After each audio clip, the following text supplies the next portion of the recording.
Саламдашуу салт экен, сабырдуу кыргыз элимде. Салтты биз да колдойлу. Салам айтып сиздерге демекчи. Саламатсыздарбы, урматтуу мугалимдер? Чын айтамын, балким жаман туюлар. Чыңгыз десем, өр-өзүнөн куюлар. Окшош турсам, мен чыңгызды тоолорго. Ор койгон тол, улам көзгө урнар. Каалап келген кыргызыма тынчтыкты. Жазып жүрүп, оюндагы чындыкты. Унутулуп, жаркын жазып койбести. Айткылачы, ким тааныбайт чыңгызды? Мен турмуштан сараңач көз эмесмин. Өктөө кылып, аяз бердиң дебесмин. Байлык, үй-жай, ден соолуктан ардактуу. Мага берсе, эки сабыр берсин дегендей. Кыргызстандын Залкар уулу, дүйнөгө аты таанымал, белгилүү жазуучу, коомдук жана мамлекеттик ишмер Чыңгыз Айтматовдун туулган күнүнө карата ошондой эле кыргыз поэзиясынын өкүлү, таланттуу акын Алыкы Осмоновдун дүйнө салган күнүнө карата даярдалган ачык сабакка кош келипсиздер.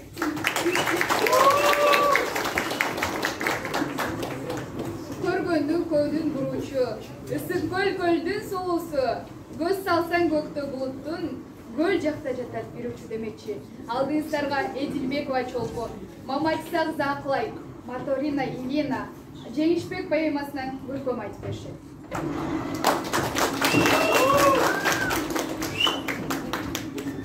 Ысык көл кээде турушта, кээде толкун, толкуза толкунуна тең ортокмун. Турмушта канча курдаш күтсөм дагы, бир сурлуу мындай курдаш күткөн жокмун. Ысык көл кээде тынчта, кээде толкун, жарырып жаркылдаткан жаштык отун. Турмушта канча жолдош күтсөм дагы, бир сурлуу мындай жолдош күткөн жокмун. Ысык көл ата журттун күчүн сынап, өзүнчө өйдө төмөн жүрүш кылат. Күч ошол күйбөй турган суу болсо да, көк түтүн ала буурул жалын чыгат. Эл тынчып, журт кеңиген, күнгө эркелеп, күйөлөп, тынч өмүргө кызын берет. Толтуруп жер сагынган уулдарын көл менен көздөн учкан кемекелер. Кини артчандын күлкүнү бар, ашык жат, тааныш туган ини агалар. Адамзат көзү барда көп байкалбай, жок болсо кайранай деп сагындырар. Бул жерде эне аталар жаш кадырлар. Түрлүү түс, түрлүү улутун барыгы бар. Адамзат тирүү жүрсүңөр көңүлгө албай, жок болсоң аттыйнай деп арман кылар.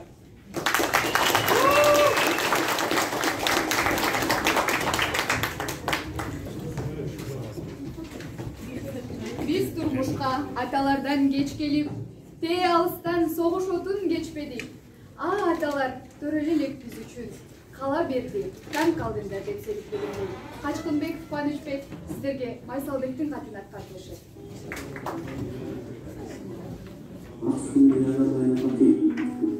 Мен сенің қандай екенін білмесем, бұл хатты жазбай болшы. Сенің ақылмандығыңа, қайратыңа, сенің күшіңе сеніп жазып отырам. Ошентсе емне деп түсіндіріп, емне деп айтуға сөз таба албай, алақандай ақпаратты тіктеп отырған кезім. Ақыл түбімен қылған ішімді тура деп табарсың.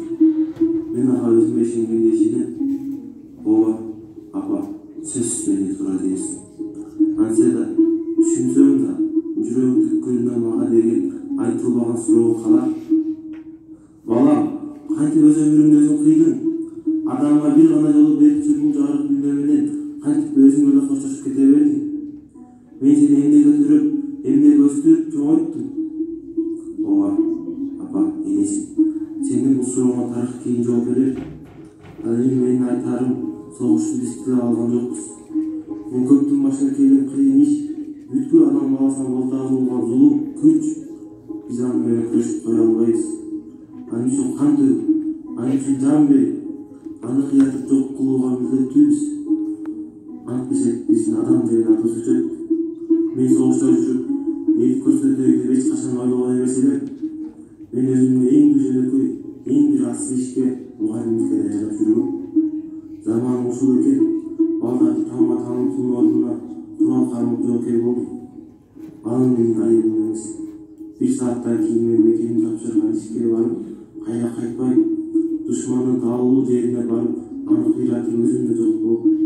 Мекен үшін, ел үшін, жеңіс үшін, дүниенің барлық жақсылығы үшін, илауа апа, ешкім илауасын. Қош, түбөлүккө қайыр Koş karanın aynağa too. Senin muhallimin yiğitanın Baysal Soğankulov. Bir suusun içken bulutlar gök müngü жака жылууда демекчи. Чыңгыз Айтматовдун ысык көлдү сагынуу жалгыз ырыма азыркы учурда аны Гүлнур Сатылганова эжебиз тыңдап келүүдө. Сөзү Чыңгыз Айтматов, обону Муратбек Бегалиев агабызга таандык ысык көлдү сагынуу ырын мен силерге аккат бермекчимин.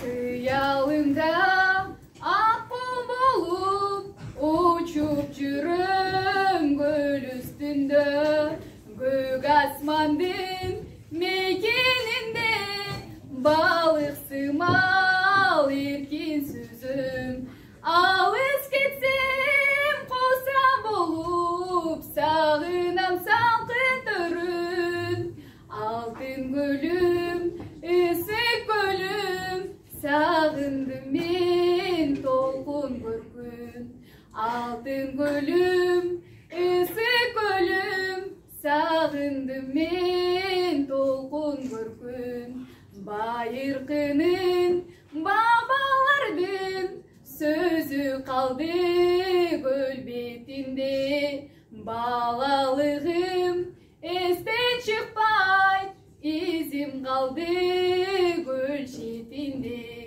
alız gitsem kosam olup sağınam salkın törün altın gölüm ısık gölüm sağındım men tolkun görgün altın gölüm ısık gölüm sağındım men tolkun görgün. Мезгилин сүрөттөгөн чыгармалардын бири Саманчынын жол повести. Бул повести бүтүндөй бир Субанкулдун үй бүлөсү, апасы, Толгонайдан башкасы согушта эли жерин коргошуп курман болушат. Ал эми Толгонай тылда өз эмгеги, көтөрүмдүүлүгү, күчтүүлүгү, адилеттүүлүгү менен согушту жеңүүгө жардам берет. Бул чыгарманын башкы каарманы Толгонай. Анын тагдыры абдан оор. Ал тереме учурда эне, аял, жетекчиге илингендей Толгонайдын монологун Садырбек кызы мырзына аткарып беришет.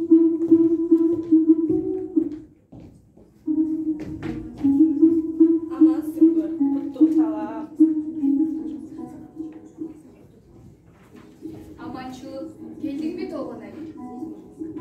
Былтыркыдан дагы кары түшүпсүң го, чачың куудай, колуңда таяк. Өмүр өтүп бара жатпайбы жерене? Арадан дагы бир жыл өттү. Бүгүн менен сыйынуу күнүм. Билем, келериңди күтүп жаткам Толгонай. Бул жолу сен баланы да эште келбек эмес белең. Ооба, бул сапарда жалгыз келдим. Демек, сен ага эч нерсе айткан эмес экенсиң да, Толгонай? Жок, айта албадым. Айтор, эртеби кечпи, акыры бир күн алгат да Толгонай. Элдин арасында оозу бош бирөө жарым жок дейсиңби? Анынчы, эртеби кечпи акыры бир күнү билем. Аркы теркине түшүнө тургандай чоң айтта калды өзү. Бирок мен үчүн ал дагы эле чалаң айтпала сыяктанат. Балалык кылып, өткөн кеткенди туура түшүнө албай, ичи сууп калам деп аябай. Анткени менен адам чындыкты бир күн билиш керек да. Мен билген чындыкты, касиеттүү жер. Сен билген чындыкты, элдин баары билген чындыкты жалгыз ал гана билбейт. Анын кандай эмне дээр экен? Кандай ойлорго кабылып, кептин аныгына жете алар бекен? Канткенде баланын жүрөгүн үшүтпөй, жаштайынан турмуштан көңүлүн калтырбай сырын айтып бере алар экенмин. Экөөбүз сөз менен түшүндүрүп берчү иш болсо гана.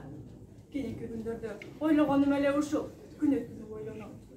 Кышында сыркоолоп төшөктө жатканымда өлүмдөн анча корккон жокмун. Көзүм жумулуп кетсе, айтар керезимди айтып жете албай, өзүм менен кошо тор астына ала кетемби деп аябай жүрөгүм түштү. Ал эси жок, аны кайдан билсин. Демейде тентек чалыш неме, мектепке да барбай калып жанынан чыкпай жүрдү. Апасын тапкан күйөрман. Эне, кай жериң ооруйт? Суу ичесиңби? Же дарыңды берейинби эне? Үстүңдү жуулап коеюнбу деп эле турат. Ушинткенде оозум барбады, кудуретим жетпеди. Байкушум, эч кандай арамзасы жок. Жаткан бир ишенчек дагы эле нерсе бойду. Ана мен кантип айтмак элем? Ушуну менен эле сөзүн учугун таба албай элекмин. Мен тип да, тигин тип да айтып көрдүм. Жөн эле айтып бериш жөнөк эмес экен да. Айланып келип, бир пикирге такалам. Бала чындыкты туура түшүнүш үчүн мен ага жалгыз гана аны тагдырын эмес, бүт заманымдын тарыхын, өткөн кеткендер жөнүндө, ал түгүл ушул кезге чейин эч де кетирбей калган мени ойлоп жүргөн велосипеди жөнүндө айтып беришим керек. Балким, мына ошондо туура болот. Турмуш баарыбызды бир түйүнгө байланыштырып, камырдай жууруп салган турбайбы? Эчтекесин жашырып, эчтекесин кошумчалай албаймын. Ал эми бала эмес, кексе киши да бул ишти ар кандай түшүнөт. Көзүм тирүү турганда, ушул ыйык парзымдан кутулсам, өлсөм да арманым болбосун эле.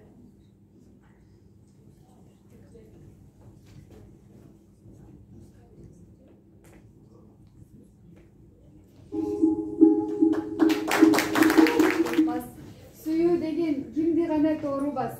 Мен чалынсам кубат берип турасың. Ал оңоңгон аппак сүйүүм солбас демекчи. Чыңгыз Айтматовдун бардык чыгармаларын камтыган азыркы учурда Симук Бешекеев агайыбыз ырдап келген «Махаббат сыры» аттуу күлүүн биз сиздерге чалып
Береке бол, ажайып коз элим бар. Бабалардын кылым кеткен мурасы. Атам экен, сени дыйык демек бар демекчи. Азыркы учурда Алыкул Осмоновдун ата журтурун куракка беребиз. Жалукин жолун кыйын үшүрсүн, кыштагату борону улукка уру. Суун көз мойнума алайын.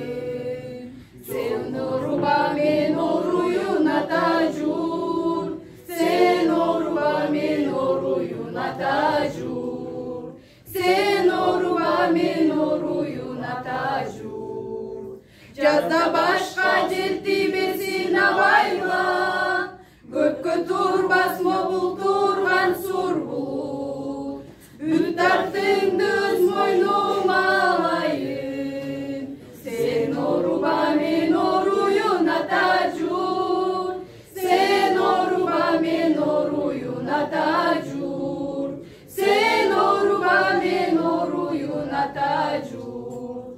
Түндөр жаман кырсык салып кетпесин, налаттип ат тизгилин шарт туруп, азабыңды өз мойнума алайын, из карайын токтой турчу атажур, из карайын токтой турчу атажур. Жазда башка желтимесин абайла, көпкө турбас могул турган сур булут, бүт тартыңды өз мойнума алайын, сен оруба мен оруюн атажур, сен оруба мен оруюн атажур, сен оруба мен оруюн атажур.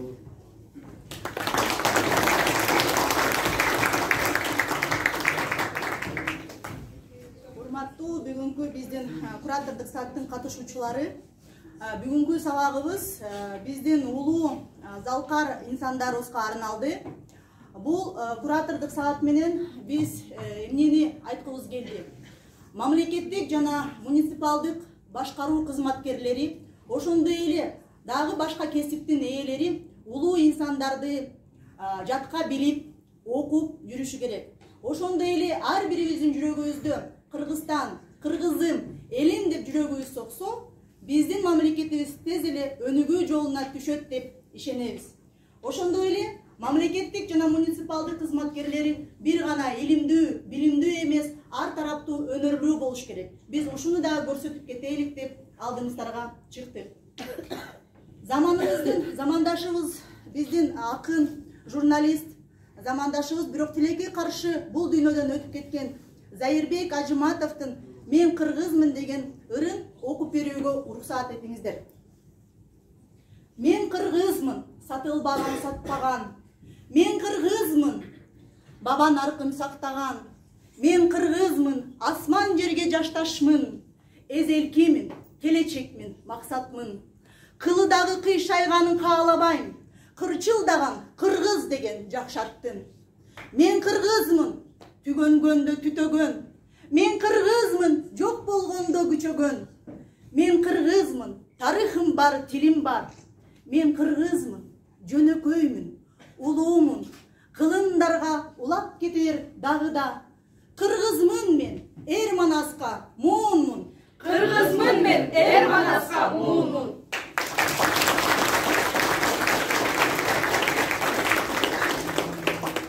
Дал ушул саптар ар бирибиздин жүрөгүбүздө болсун деп тилек айтып кетебиз. Ушуну менен куратордук саатыбыздын аягына чыктык. Ушул бүгүн бөчө 12 декабрда бүтүн Кыргызстан боюнча, Советтер Союзу боюнча ушул Чыңгыз Айтматовдун туулган күнү белгиленди. Ошо биздин университетте бир да структурада каралган жок, ушул өмүргө жетектеген сиздердин институтта белгилеп жатат. Ушундай атынакай уул кыздарыбызды көрүп, сиздерди көрүп бир абдан кубандык. Чыңгыз Айтматов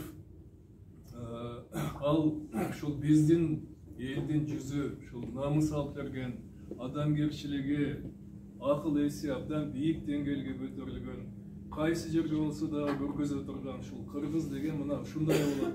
Айкөлдөгү, адамдыгы, кичипейилдиги, ушул гуманизм таланты менен дүйнөгө белгилүү болгон ушул бирден бир адам. Президенттер менен дагы, королдор, королевалар менен дагы ошол өзүнүн президент тарых китептерине жазылган тарых эмес, ошонун жазгандары биздин тарыхыбыз. Ошол мен балдар кыздарыбызга рахмат, ушундай жакшынакай болуп, кызыбызга да рахмат, сизге да рахмат. Ушундай жүзүн көрсөтүп, ырларын окуп берген силер көңүл койгонуңуздарга рахмат. Ушул ийгилик, ушу ден соолук болсун.